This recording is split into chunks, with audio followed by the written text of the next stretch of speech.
Plus de 200 personnes ont été arrêtées aux Philippines lors d'une manifestation dénonçant l'un des plus gros scandales de corruption du pays. On fait le point sur la situation. Près de 50 000 manifestants se sont rassemblés dimanche à Manille, la capitale, pour s'opposer à des projets fantômes d'infrastructures anti-inondation. Au début du mois, le ministre philippin des Travaux publics, Vince Dizon, a lancé un cycle d'inspection de projets locaux de digues sur l'archipel. Et c'est ainsi qu'il a découvert des installations bâclées, des constructions déclarées comme achevées alors qu'elles ont à peine commencé, et à certains endroits, il est même tombé sur des tas de terre déversées grossièrement en guise de barrage. D'après le ministère des Finances, l'économie du pays aurait perdu jusqu'à 118,5 milliards de pesos philippins, environ 1,7 milliard d'euros, entre 2023 et 2025 à cause de la corruption dans les projets de lutte contre les inondations. Et 2/3 des initiatives financées pourraient même être non conformes d'après le président philippin Ferdinand Marcos Jr. Greenpeace, qui a aussi fait une enquête sur le sujet, chiffre plutôt le préjudice à près de 16,3 milliards d'euros. C'est pour cela que la manifestation de ce dimanche a été surnommée la marche des 1000 milliards de pesos, en référence à la somme qui aurait été détournée.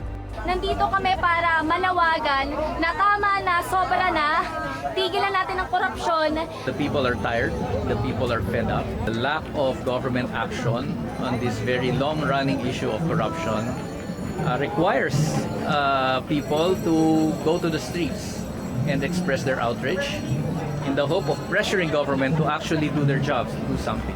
Elle a majoritairement été pacifique, avec des familles, des militants, des membres du clergé et des responsables politiques dans le cortège. Mais d'après des journalistes de l'AFP présents sur place, des tensions ont débuté lorsque des jeunes masqués ont jeté des pierres et des bouteilles sur des policiers, ainsi qu'incendié les pneus d'un camion près d'un pont conduisant au palais présidentiel.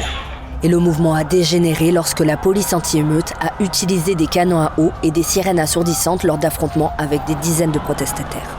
D'après un communiqué publié lundi par le ministère de la Santé, environ 50 personnes ont été transportées à l'hôpital. La police de Manille a arrêté 216 personnes, dont au moins 88 mineurs parmi les manifestants placés en garde à vue. Isco Moreno, le maire de la ville, a déclaré que le plus jeune détenu serait un garçon de 12 ans.